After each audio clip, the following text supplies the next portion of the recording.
Hey everybody, welcome back to the Honest Podcast. We have had Nick on this podcast before. If you guys are following the series, you've seen his face. If not, welcome to Mr. Nick Debs.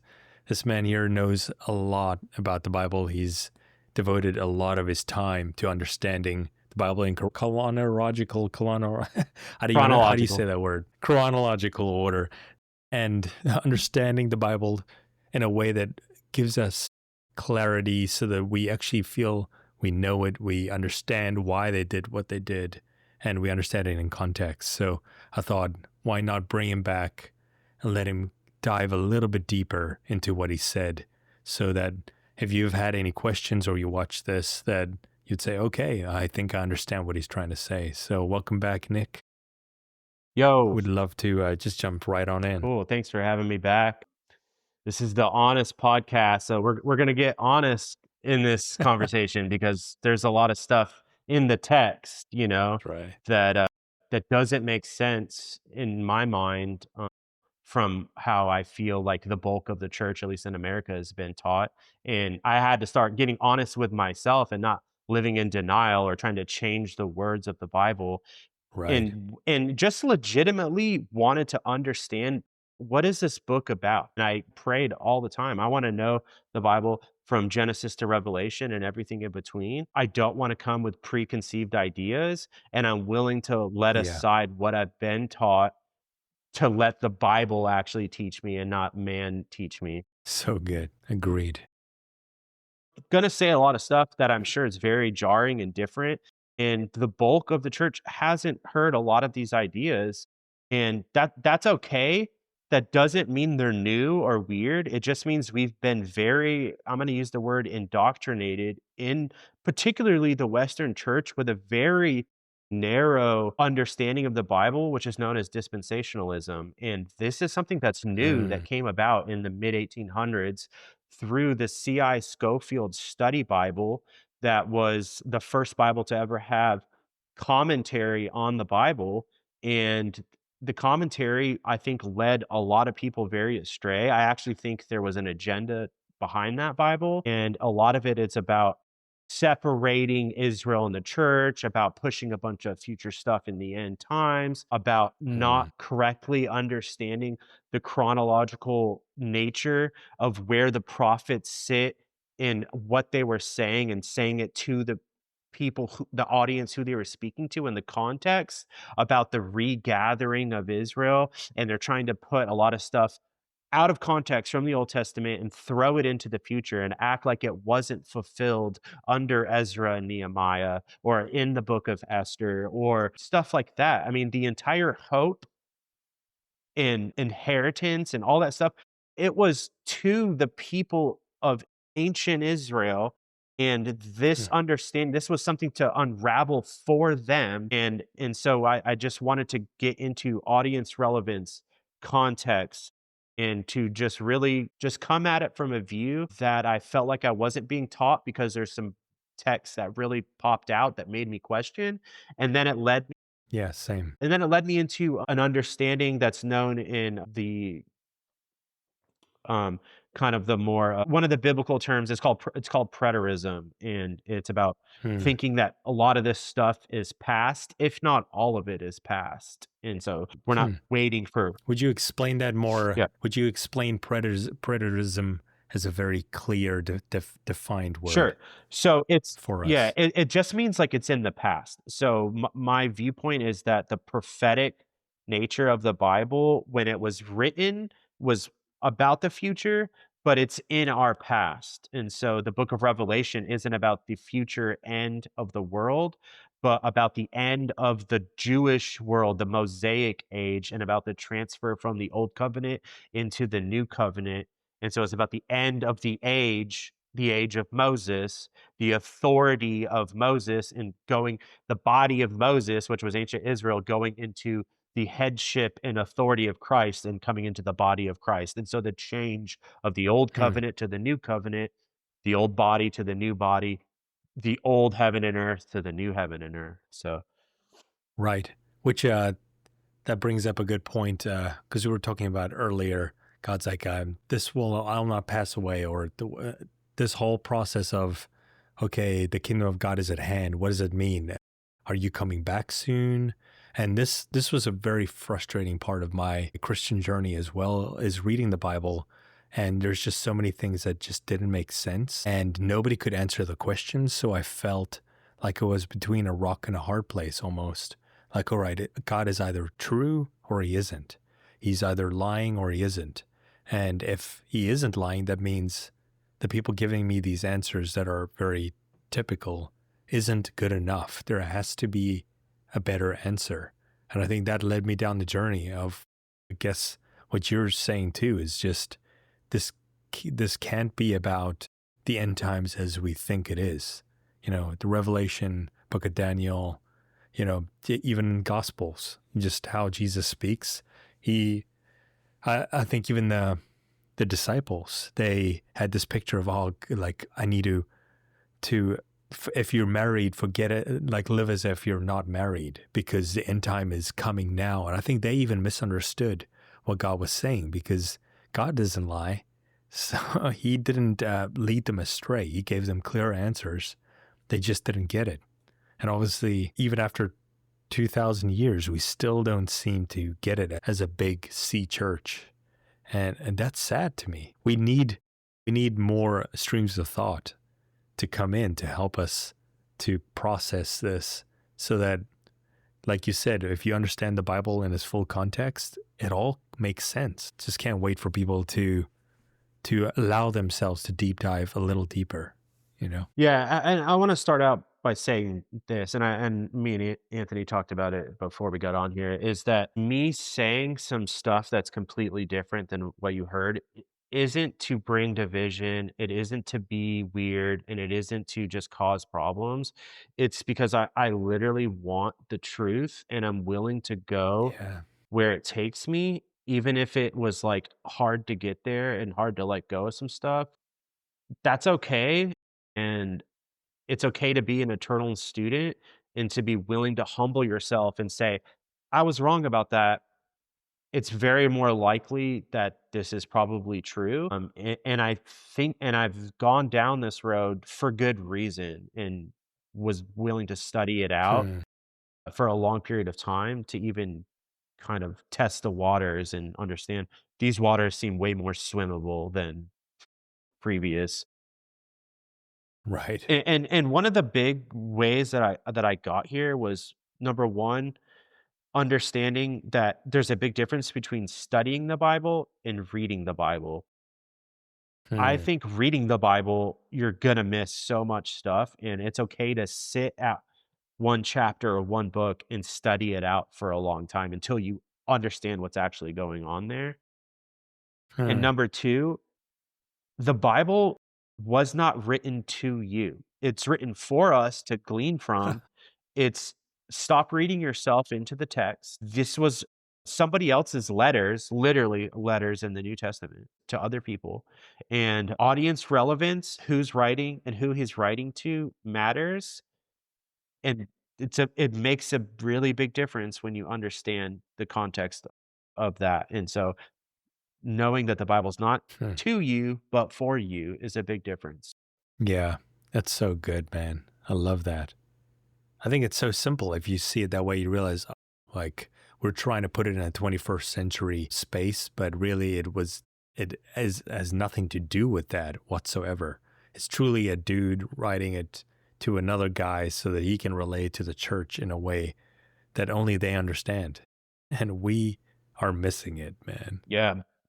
It's wild. Another important thing to understand too is how they use words, even if it's the same word in our modern language, doesn't mean that it had the same definition back then. Even I have a Canadian friend and he used this analogy. In Newfoundland and Canada, they use words really differently. They could say a sentence using words that we know in English but have a completely different meaning than what he where he's Canadian, at the same time now in 2025, could hear them say English words and not even understand what the guy's saying, because the definition of the words are different to them. So now we're Hmm. 4,000 years removed.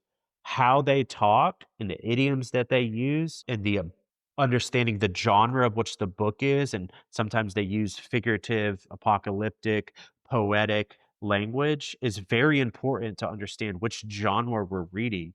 And it's a lot of it's not Hmm. literal. It's not literal, especially when the prophets are talking. It's to emphasize a point. It's poetic language. Like the stars are gonna fall, the sun's gonna blacken, the mountains are gonna melt, the islands are gonna move. That's not literal, Hmm. like, that's how the prophets talk, and it's judgment language, and, and we do this kinda stuff today too, or even numbers in the Bible. Pretty much almost no numbers in the Bible. If you go through the Old Testament, you do a study on numbers and where it's saying 17,000 people died because a wall fell on them, or if you actually mathed out some of these numbers, it's impossible and it doesn't make any sense. And that's because how the Hmm. ancient Jews, and not only Jews, use numbers to there's symbolic things attached to those numbers, and they're just trying to emphasize a point or they're being hyperbolic, and so understanding that too as well. So you cannot read the Bible literally all the time because it's not meant to, Hmm. and the original author didn't mean it that way. So that's also very important. Hmm. Have you ever considered Wow. that or thought about that? Or, like, when you're reading that stuff, has it yeah. No, honestly, I've always been a very literal person, very black and white person. And I think that also has worked against me with when I became a Christian, reading the Bible. I especially I'm thinking of before I ever saw signs and wonders. Like reading at the Book of Acts. I'm like, wait, this sounds like a myth. Sounds like a fairy tale. Like the crazy stuff that they're doing, the crazy stuff that Jesus is doing. This can't be real, right? I think I am still and very much back then was reading the Bible in a only literal state, and only if they were very clear about being this is a figurative speech or it sounded like a metaphor. I would say okay, it's a metaphor. But if it felt literal, I took it literally. Yeah. I mean, if we take some things literal, I think the stars fall to the earth like 2 or 3 times in the book of Revelation alone. Like, the earth would be destroyed the first time that happened. I mean, it's gonna keep going, like, yeah. Sure. So, Yeah. True. Absolutely. yeah, so, I mean, all that to say it's like all that's very important of understanding genres, context, audience relevance, chronological order of the Bible. What this book Yeah. actually is, it's a book about the covenants between man and God. Like, that's what this book is. It's not a science book. It's not a self-help book. It's none of those things. Like, will this book have wisdom that helps Hmm. you? 100%. But that's yeah, Sure. so all that kinda Hmm. sets the stage, I think, for a proper understanding of the Bible, and which leads us That's yeah, good. to, verses.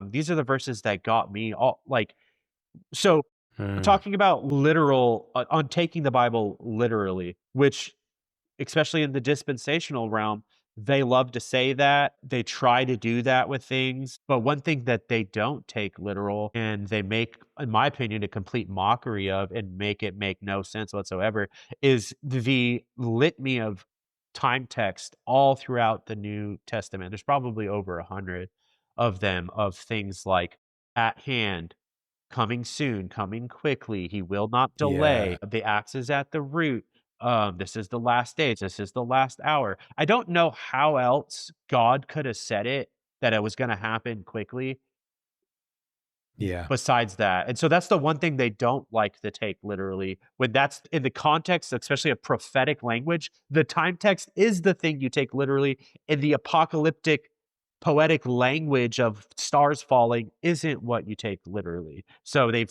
flipped Huh. it around. Interesting.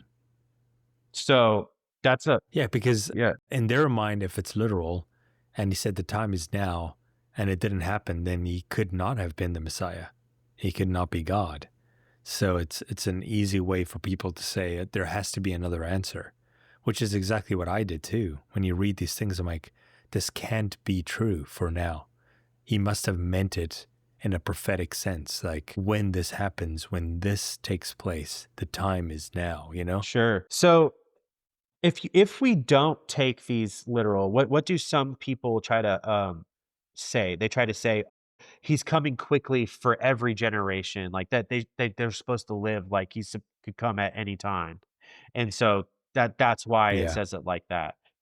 But that's That's the biggest scare for all of us, right? mhm, It's like if you're in that dispensational thinking, which where it's like, all this was for a future end, then at the end of the day, you're always living in fear that, you might not be enough. You might be doing something stupid right before he comes and it's over for you, you know? yeah.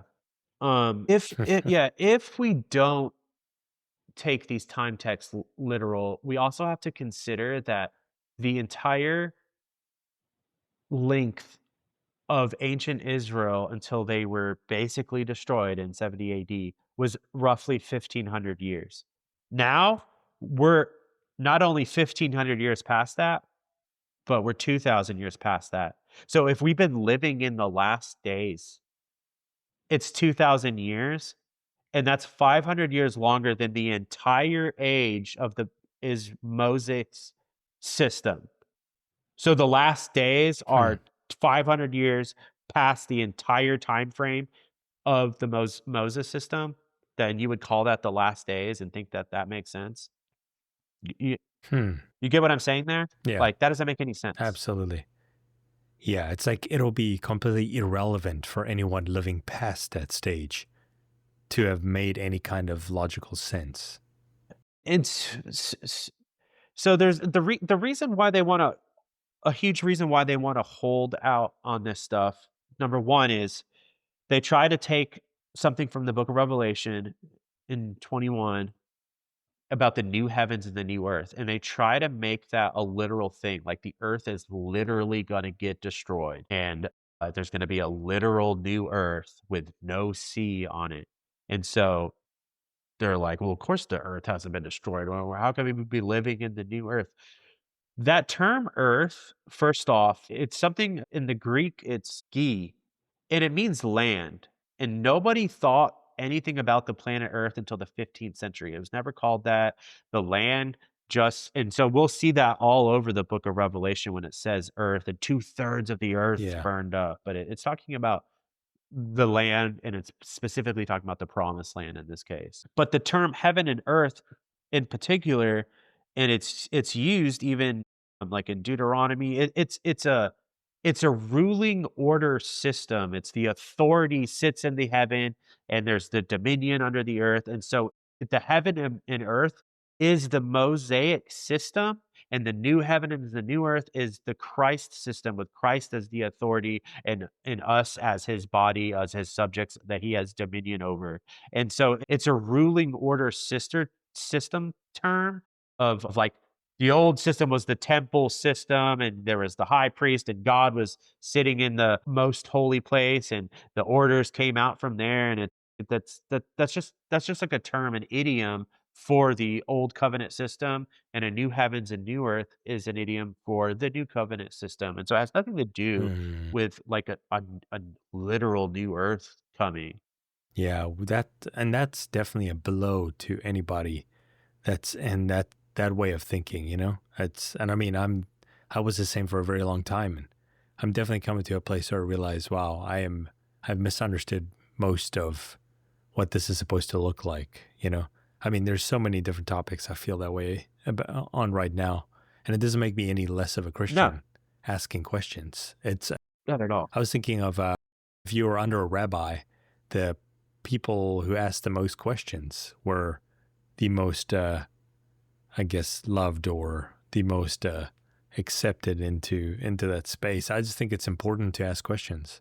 Otherwise, how are we going to get to truth? You know? Well, God, nowhere, anywhere does it say like you have to have good theology to be in good with God. Like, what does God care about? He cares Mm, about loving people. Like, that's what he cares about.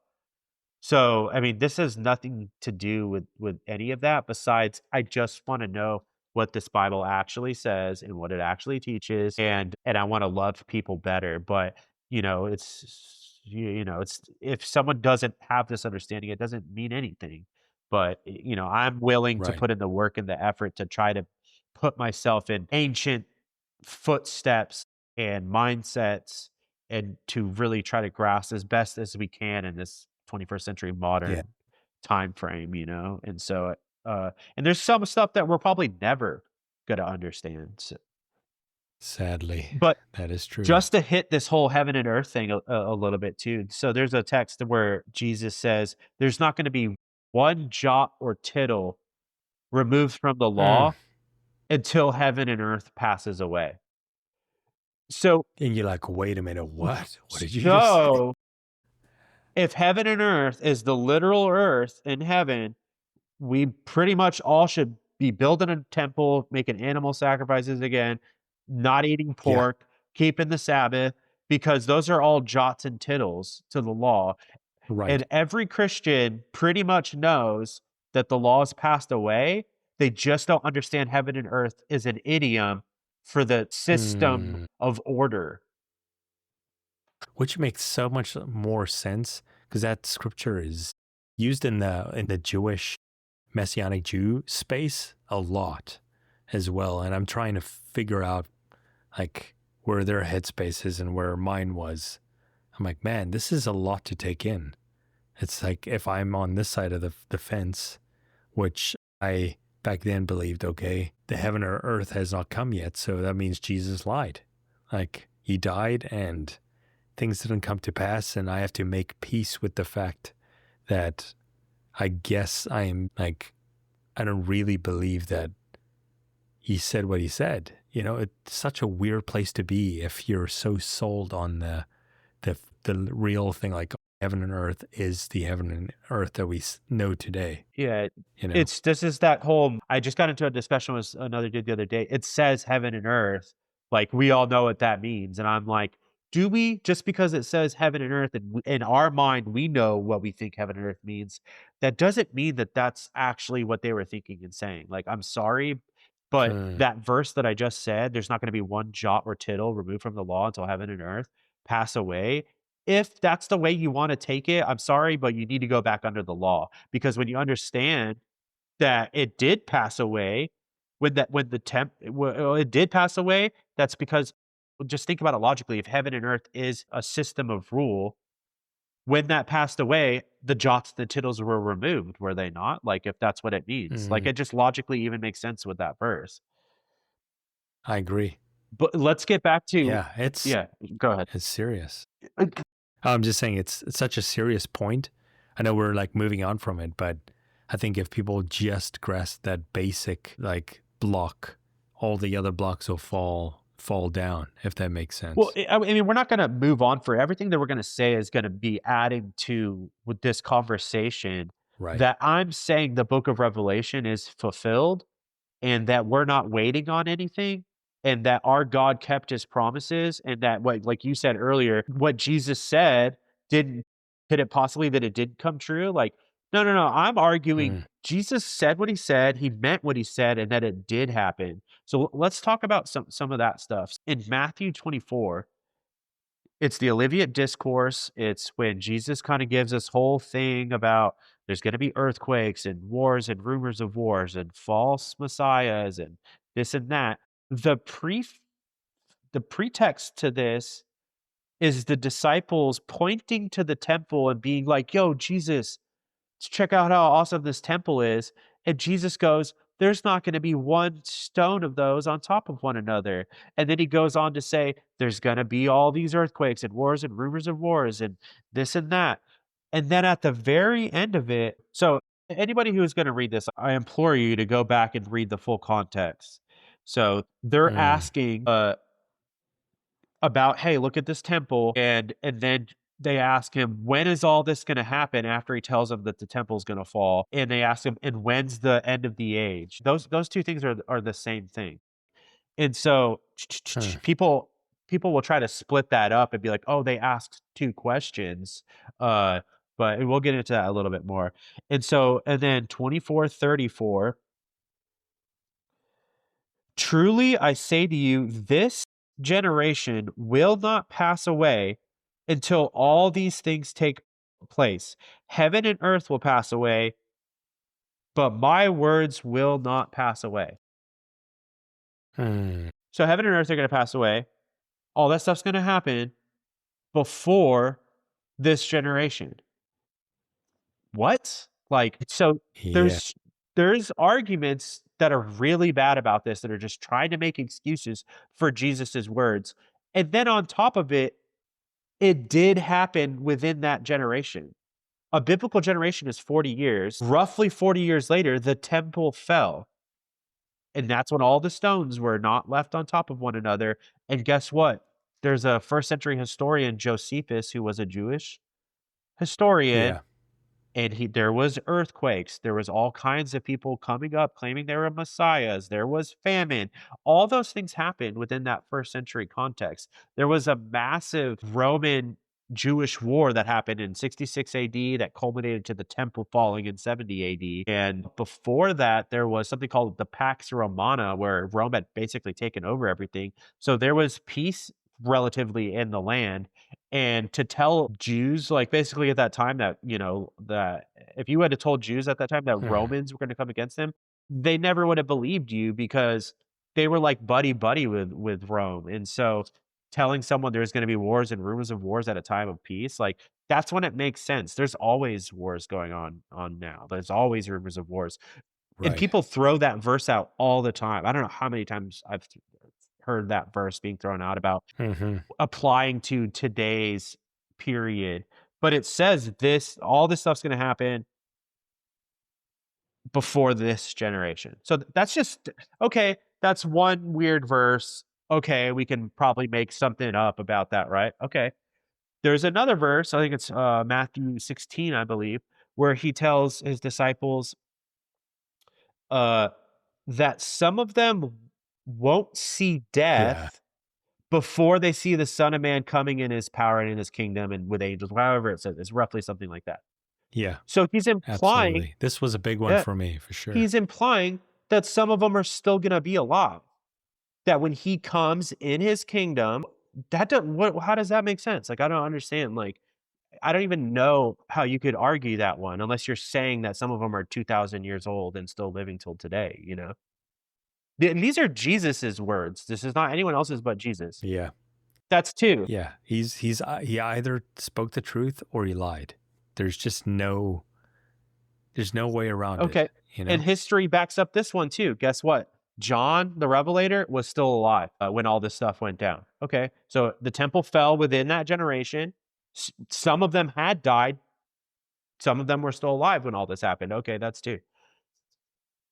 He tells them that some of or what does he say? He says that, that they're not gonna finish going through all the towns of Judea before he comes back as well. That's Hmm. it's like the size of New Jersey. That's small time. Yeah. And yeah, but so however, they're doing their thing, they're winning people over, and we're gonna go over what exactly the disciples and what's going on in the New Testament Mm. in a second, and what this entire book is the New Testament series is about. So they're not gonna make it through all of, Judea. There's some of them are still gonna be standing there. This generation's not gonna be passed away. When Jesus is called, in front of Caiaphas and the Sanhedrin, he tells them, "You are gonna see the Son of Man coming in his power," talking to the Sanhedrin and to Caiaphas. He didn't say Hmm. they 2,000 years from now, Joe Bob is gonna see me coming in my power and kingdom. Said Yeah, you. he said you. He's talking to Caiaphas, he's talking to the Sanhedrin. That doesn't that's just this is just the start, guys. Like, it's all once you see Hmm. that there's like this everybody knows that there's an expectancy that this is happening quickly, this is Oh happening yeah. soon, and we've concocted all these things like, "Oh, every generation needs to be on their toes because this is gonna happen." Yeah, because it might happen. It's been 2,000 years, Or and we're expecting something totally different, you know? and we'll get into that too. Or the disciples didn't know what they were talking about. I've heard scholars say that, "Oh, they thought they knew, but they didn't know, and they did think it was gonna be within their lifetimes, but it just wasn't." Right. I don't think so. That's ridiculous. In my opinion, that's, like, ridiculous. I'm really dislike that argument. And the part of the problem is people just wanna read themselves into the text. And this is where I've come to the conclusion is that I feel Like, everybody wants to be the generation that doesn't die, and when Jesus Right. comes back and there's gonna be this one generation, you don't die, you just immediately get your glorified body. Yeah. Raptured. Yeah, Yeah. and it's like, I just it's like this weird narcissistic tendency to just, like, read yourself into the Uh, text, where I'm gonna be the special one when Jesus comes back, and it's like, I don't know, it's all over the New Testament once you see it, the soon, the quickly, the at hand, yeah. this generation, you're not gonna see death. Like, I don't know how else to read this anymore without just this book just being full of crap, like, or Mm, it did this just happen in the 1st century and I've misunderstood what's going on here, and that's okay. It's okay that we messed up. We are living in a yeah. generation. First off, up until probably 200 years ago, most people couldn't even read. What was the illiteracy Yeah. rate? 10%? Who had Hmm. their hands on this and in their phone 24/7 all the time? Who had Yeah. Very little people. biblical tools and cross-reference tools where we could look at the Greek and the Hebrew and do all like, Mm, we have so much at our fingertips now. For us to think that we're not gonna come into some new understandings about this is ridiculous. yeah. S so I'm just kinda laying the groundwork for that this was a 1st century thing, okay? So what was the point of the New Testament? What are all the disciples doing? They're trying to save as many Jews as possible before the wrath of God comes on Jerusalem, because that's what Mhm. was left to do. This is what the second coming is. Jesus is constantly Wow. keeps saying, "I'm coming on the clouds." What does that mean? Because you have to use the Bible to interpret the Bible. Is that used elsewhere It's in the good. Bible? It's used all over in the Old Testament. And what does it mean? Isaiah 19:1, Judgment. yes, that God is bringing a nation to judge another nation is basically what it means. He uses it when he's talking about Edom, when he's talking about Egypt, when he's talking about Babylon. I'm Right. coming on the clouds is a figurative thing that I'm coming to judge you and I'm bringing an army against you to destroy you. Right. It's basically like Sodom and Gomorrah all over again, but against his own people, Yeah, and which is so in the interesting. book of Revelation, it calls and some people try to say that, that, Mystery Babylon isn't Jerusalem. No, Mystery Babylon is Jerusalem. They're the new Babylon, they're the new Egypt, they're the new Sodom and Gomorrah, where wrath is about to come down on them. So, Yeah. there's and this is what is one of the main blows to me that was so surprising because it's like the main doctrine of Christian faith is that like literal Jesus is coming back and he's gonna rule from Jerusalem, okay? And when I looked into this, I was blown away at the lack of evidence for believing that. All of the second Wow. coming talk is this, "I'm coming on the clouds." Even in Hmm. Acts 1 is their main verse, and it's after he ascends into a cloud, and then the cloud goes into heaven, and then the 2 angels tell them, "Hey, don't worry, he's coming back in the same way he left." He ascended into the cloud, and he's coming back on the clouds, and so the angels are literally just backing Hmm. up what Jesus has been saying, is that he's coming on the clouds. With judgment. And Yeah. they try to say where he left in a physical body, so he's gonna come in the same likewise manner, he's gonna come back in a body. Hmm. But they also if you look, how do they say he's gonna come? He's gonna be coming on a horse with a sword in his mouth. That's not how he left. Right. No. Totally different. So, dude, that's just one. No, we don't need to get into the weeds on that. I'm basically saying that Jesus isn't coming back in a physical body to rule from Jerusalem. That was this is like a pharisaical way of understanding it. They thought that he was gonna rule, he was gonna take out Rome literally, that he was gonna rule from Jerusalem, that there was gonna be a literal kingdom with a literal king. And Jesus said, "My kingdom comes with no observation." He rejected to be king. He is ruling and reigning now. All authority has been given him to heaven and earth now. Mm. He's already ruling.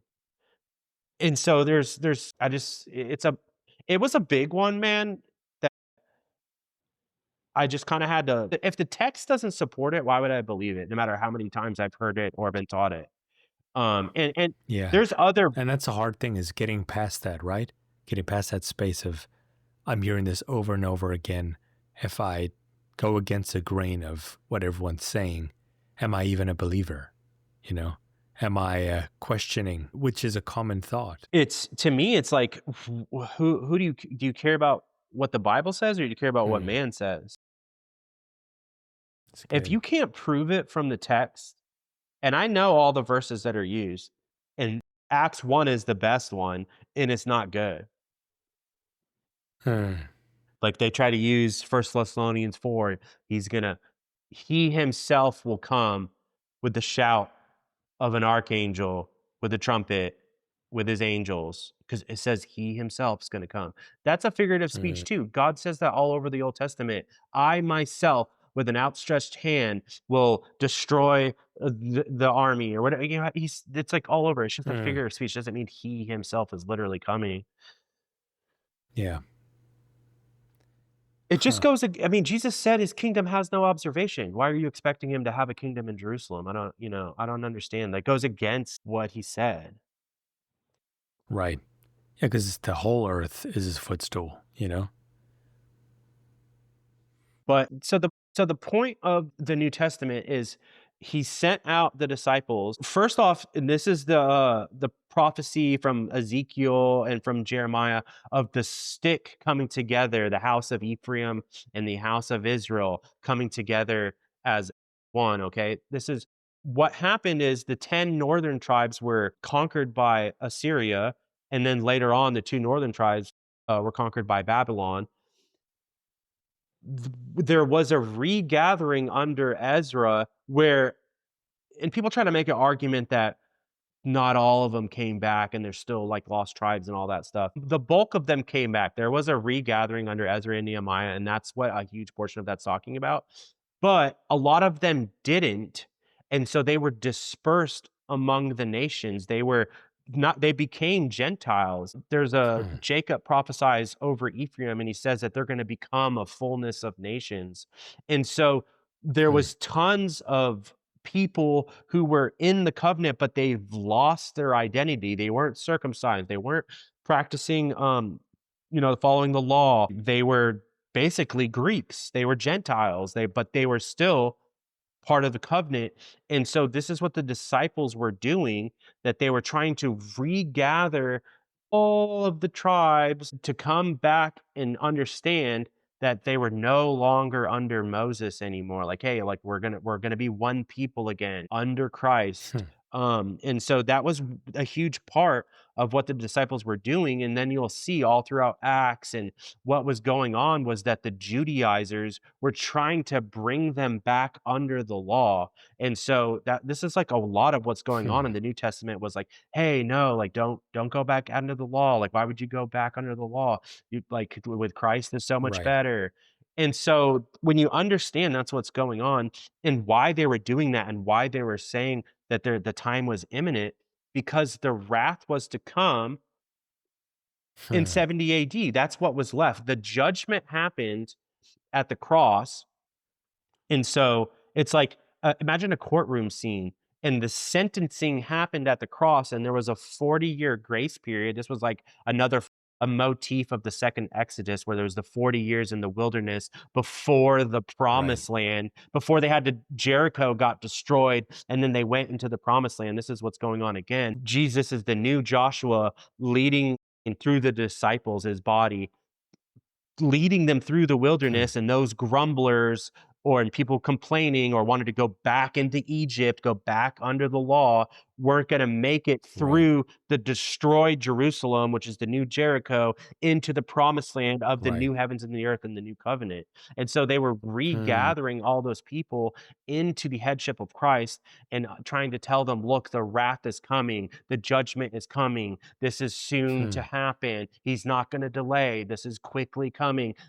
The axe is at the root and it's about to be hacked down. Like, this is all over because they were trying to save as many Jews as possible and to get them out from under the headship Hmm. of Moses and into Christ, because The judgment wrath was literally coming, and this is how I see it too, the curses of Leviticus 26 and Deuteronomy 28. All those who were in Christ, Christ became a curse on the cross, so he took the curses on him, and any of the Jews who Hmm. didn't want to come under Christ, the curses were gonna fall on them. And so Christ took it upon Man. himself, and if you didn't come under Christ, then the curses were gonna fall on you and the wrath was gonna come. Wow. I mean, that this is what Jesus came to redeem. It says he was born under the law to redeem those under the law, and that he came for the lost sheep of the house of Israel. Like, this is what his job Right. was to do, was to save the Jews who wanted to come under, Hmm. like, because God loved them, but only the remnant were gonna make it through, and he was gonna get rid of the rest, like, and that's just what it was. But in his mercy, he wanted all of them to be saved, anybody who would come. And if you didn't listen to what Hmm. Christ said, he tells them to flee to the mountains. When you see in Luke 21, when you see the armies surround the city, flee to the mountains. And what happened in history is when Rome came, and they don't know why this happened, but it's recorded in Hmm. Josephus. They surrounded the city and then they withdrew for, I don't, like 3 or 5 days or something. So all the Christians Hmm. fled into the mountains of Pella, where normally Jerusalem was it was the new Jericho. It had walls, they had an army, that it would be safe to be in the city. God's on our side. There was messiahs popping up, false lying messiahs saying, Wow. no, God's going to deliver us. God's going to save us. Right. But Jesus said, no, when you see this happen, flee to the mountains. And so anybody who didn't Right. listen, 1 million Hmm. Jews got killed. The city completely destroyed. There was women cooking and eating their own babies, which is one of the curses. There was a massive famine Dang. because one of the false messiahs known as John of Gashgala or John Levi, he said he was the Messiah, and if you want me to deliver you, burn the storehouses of food and I'll deliver us from the Romans. So they did. Hmm. And then there was a massive famine that swept through. And there was, even by the time Rome got in there, it says there was dead bodies just all over the place, and that there was women eating their own children. That's wild. So, what do you think now, if you, in that perspective, what does that look like for us today? Like, because most Christians live for this coming of Christ, and you're living in such a way that you don't miss So it. check this Like, out. what does the new kingdom look like to the daily believer now? So to me, there's a Proverbs that sum this up really good. I think it's 13:12. It says, hope deferred makes the heart sick, but hope obtained, or I can't remember the word used there, hope received, is a tree of life. We've been hoping for something that's not going to come because it's not what the scriptures teach for 2,000 years. It says it makes your Mm. heart sick. I'm living in a Yeah, place you're right. of fulfilledness. God kept his word. God's trustworthy. Hmm. Everything he said happened in that generation. That's It good, dude. happened. So I can look back That's and great. glean from this and be like, I want to call on the God of Jesus. I want to call on the God of Abraham, Isaac, and Jacob. He's trustworthy and true. He fulfilled his word. Every other Mm. religion, including dispensational Christianity, they're still waiting for something that said was going to happen Mm. quickly and soon, but it didn't. Right. That's so interesting. I feel like it's such a big mind shift that needs to happen because it just makes sense. I feel like the other way means God's a liar. It's as simple as that. There is no other way to look at it. Like God either lied or he Well, didn't. unless you want to And twist the text to say something, not only twist the text, but you misunderstand the entire Bible. When, like, this is a book to Israel, right. it's about Israel. And this is a book about the end of 100%. Israel, there and the Right. beginning of the new covenant under Christ, where Covenant. I feel like Right. I'm yelling, but I'm pumped up. No, dude. Yeah, you're pumped. Yeah. I'd love to hear like your thoughts on like what, and in that perspective, what does a Christian life look Well, like? so Because we've been inundated with such a dispensationalist mindset, where everything is, man, God is coming soon. Like like, be sanctified till the day I die. Whereas in your perspective, as you read this now with this new way of thinking? What does this look like for the daily Christian? Yeah, I wanna get to that, but I wanna talk about Yeah, one thing first. So, if I don't get to it, just sure. bring that back up, because it's something that you said in the first podcast that I really wish I had addressed.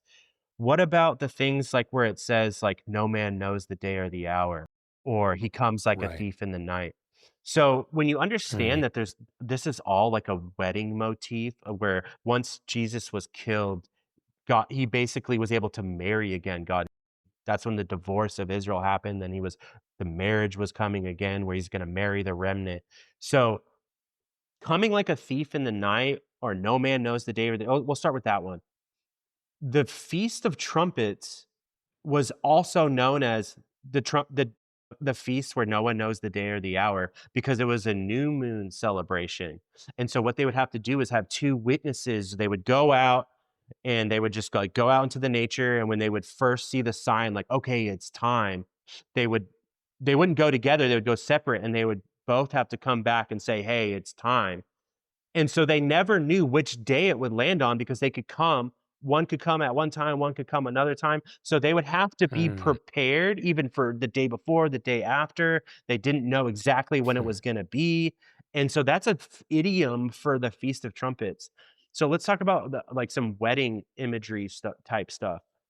So back in the day, what would happen is they would come together, they would decide, "Hey, we're gonna get married." There would be a dowry paid, and then there would be a time period in between where the father would start preparing a place for the son and the bride. Okay, he's gonna prepare a mansion, or, kinda something like, "Jesus, I'm gonna prepare a place for you, then I'm gonna come get you." So mhm, the father prepares a place. Only he knew when it was gonna be time to do this. Only the father knew. And then once it was time and he was ready, he would tell his son, "Okay, go get your bride." And something that was romantic in that time period is the groom and his friends in the middle of the night would sneak over to his bride's place and steal her in the middle of the night and bring her back to the father's place that he had prepared. And they would have like a 7-day feast. And at the end of the 7th day was when they would have like their marriage celebration. So only the father mm, knows, the thief in the night. No man knows the day or the mm. hour. It's all like marital connections. Yeah, it's It's interesting. all just stuff that we've like concocted some crazy story about because we just don't understand the idiom. Mm, I've been thinking about that since the last time we talked, and I was like, "Oh, man, I wish I had said yeah. that." So Christian life now, okay, so and this might seem like a long roundabout answer to this, but just bear with me for a second. Well, it's Okay. fine. That's what I said. We have about 10 minutes left. And I was like, you know what? Let's like help people understand. Okay, now that you have this new frame of thought, you're like, okay, if people are willing to deep dive into this a little and not just reject things because it's not the way you're used to, it could actually change your life for your daily life. It doesn't just have to have an effect on how you see history. It has a direct effect on your life now. So this is how I see this, man. But what's going on today? And this might be weird to hear, but to me, Talmudic Judaism, Islam, and dispensational Christianity, they're all death cults. They're all looking for some Mm, end times war that brings about their Messiah. All of them, all three. And they all three have a very mm, similar story. The characters are slightly shifted, but they're all looking for the exact same stuff. And so, if you and it's all false. If you understand that this is fulfilled, that Jesus did come mm, back in judgment against Jerusalem in 70 AD, that the new covenant is here, that the new heavens and the earth is here, that we are waiting for nothing, that God kept his word, and that we're living mm, in post covenant era where this is true. What's going on with all of them is that it's like they're all self-creating and self-fulfilling false prophecy to have some type of end times global war mm, that, in my opinion, is to bring about some type of, like, global one world government type situation, that this is all some kinda mm, concocted scenario to where, like, I'm not down with that, and if you understood that this is fulfilled and that we're not waiting on anything, then you understand we don't need a war over there. We don't need a third temple. We're not waiting for any of that nonsense. There's no antichrist about to show up. That doesn't mean there might not be some global leader who tries to take over. That goes on in countries all the time. That might not mean Yeah, it does. that people like will want to kill Christians or there's all this stuff that goes on that doesn't mean that that's what this Bible was saying, but we're supposed to glean from this. That doesn't mean history might not repeat itself and there might be some stuff that kind of happens in here, but I almost think they're using this as a playbook to make some stuff like Hmm. unfulfilled. So as a Right. Christian today, we're not supposed to be thinking that the world's going to be destroyed at any point in time and that we're about to Hmm. get beamed off of this planet. Why would you try to save and clean a house that you think's about to get demolished and that you're about to move away from? Right. And so this is a Right. practical understanding of that we're supposed to partner with God to do kingdom type stuff here, love our neighbors. Like I feel like there's so many Christians that aren't in influential realms of politics and any influential thing Hmm. because at some level, they think God's gonna take care of it, Jesus can come back to take care of it. Right. It's going to be over anyway. What's the Well, point? yeah, and this is not everybody, there's tons of amazing people in the dispensational realm, I know plenty. That's not what I'm saying. But the subconscious teaching of this is God's gonna fix it, I can't do anything about it, it's supposed to happen, evil's gonna do what it's gonna do, and there's nothing I can do about it. When you flip this on its head, I'm saying, no, this we like we've been given authority to I believe as Christians, we should be the ones like kind of ruling and reigning to so to speak, that we should be the ones that are setting the trends for the entire world to see like how a real Christian nation does this and how real Christians do this. The Hmm. church should be the first people responding and leading the charge in all these areas in a healthy, real way. And that it's like it's our job to partner with God to get this stuff done and to combat evil, to be the salt of the earth, to be the light to the nations. And Hmm. it's not so that Jesus will come back. We're supposed to spread the gospel because once all the nations hear, then Jesus is going to come back. That's not what the scriptures teach. And Hmm. there's verses that say that Paul already preached to all the cosmos, to all the world. There's multiple verses that say that Paul is saying, I did this to all the world already, to the known world at that time. But he even says cosmos, and he uses another Greek word called oikoumene, which is like the known world, and cosmos is the whole world. He says both. So what we're supposed to, instead of thinking I got to do this so Jesus will come back, it's more like let's be workers of light and bring the kingdom because it's a better way of life. God is more caring about like you living your life and living life more abundantly than trying to focus on what's going to Hmm. happen after you die. I think God's much more interested in our life Right. now and stops Hmm. focusing on what's going to happen when you die or like I can't do anything to change it because it's supposed to happen. I completely disagree with that. Right. I think that we Huh. partnered with God have the ability to combat evil and to do a way better job of stewarding this earth and stewarding our families and stewarding our businesses. Whatever. Like and I just think that Hmm. we're slacking in that realm, and I think it has to do with a Yeah. subconscious understanding that God's gonna fix it all, and I'm saying, "No, God's given us the authority to do it, and we need to go do it with him because I don't think he's coming back to fix it, and if we just let it go into hell in a handbasket because we're in this mindset that I think we've been Hmm. tricked, literally, I think we've been tricked by doctrines of demons is what I honestly think, to think like, we've been tricked into think this is supposed to happen and there's nothing I can do about it. Just that alone is insane to me and being like, "No, there is something we can do about it. We have the Spirit of God.